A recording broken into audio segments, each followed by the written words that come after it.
The City of Johannesburg, led by the Executive Mayor Dada Morero, has mounted a roadblock in the CBD to ensure compliance with road regulations ahead of Christmas. SABC News Reporter Patricia Visagie is at the roadblock and joins us live now.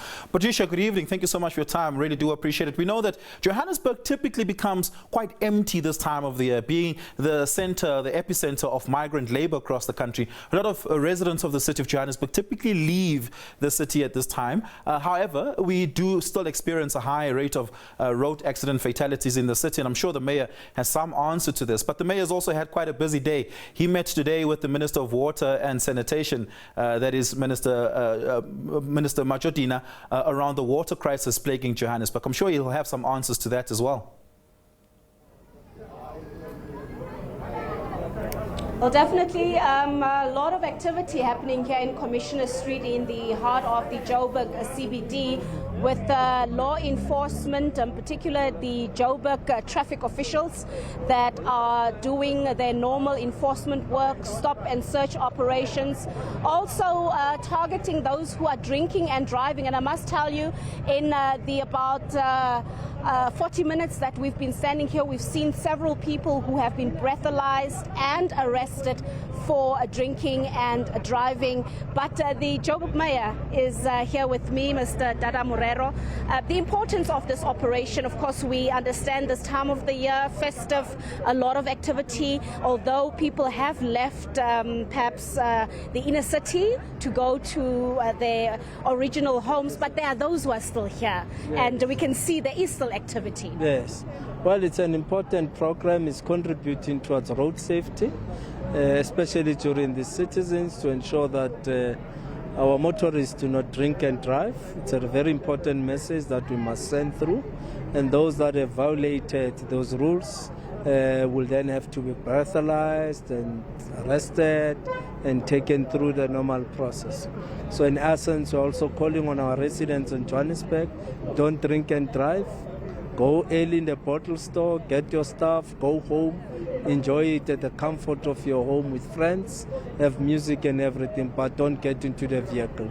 Should you want to drive around, get into an Uber so that we are safe and enjoy the festive season without you being arrested or causing accidents on the roads. Visibility is a very, very important part of law enforcement. It serves as a deterrent, and it actually works. We've seen the signs giving us the results throughout the festive season. What can we expect in terms of law enforcement in perhaps various parts of Johannesburg, but in particular the CBD that is often crime infested? Well, we'll be focusing highly on the CBD and of course all other areas during this period to ensure that there's law and order, motorists are behaving, residents generally in terms of noise issues, they're also behaving. So that's what we're going to be doing in this season, as we normally do a festive season, every festive season. So we are hoping that our residents will conduct themselves in a manner in which they don't cause accidents or affect the peace of other people. You're also from another meeting, very important meeting that deals with the water challenges in Johannesburg. Midrand is one of the areas where we saw a lot of frustration, concern that poured out throughout this week. And I spoke to you earlier and you've said that some parts still do not have water. Phase 2 started today that will affect Soweto and Lenasia. Maybe just tell us about the meeting that you had with the Minister of Water and Sanitation. How did that go? Who are the other stakeholders that were part of that meeting? And ultimately, what is it that was agreed upon? Well, we were giving the minister reports and updates. Rand Water was giving a report, Joburg Water was giving a report, as well as, of course, a general input by the Premier of Gauteng. So in essence, the meeting was looking at, have we made improvements in terms of water coming back? We did indicate, yes, there's still a bit of challenges in areas like Midrand, but there is an improvement. And we also gave a report about the second phase that will be commencing tomorrow, which means we have to plan much better and ensure that there's interventions, either through your water tankers and other interventions, to ensure that communities in Soweto and Lenasia are not affected adversely in terms of water provision. Around the 5th and the 6th of January, we'll then be implementing the third phase. This is a maintenance program, which is a necessary program that had to be done by Randwater, so that throughout the year we should not experience a lot of disruptions on the water supply.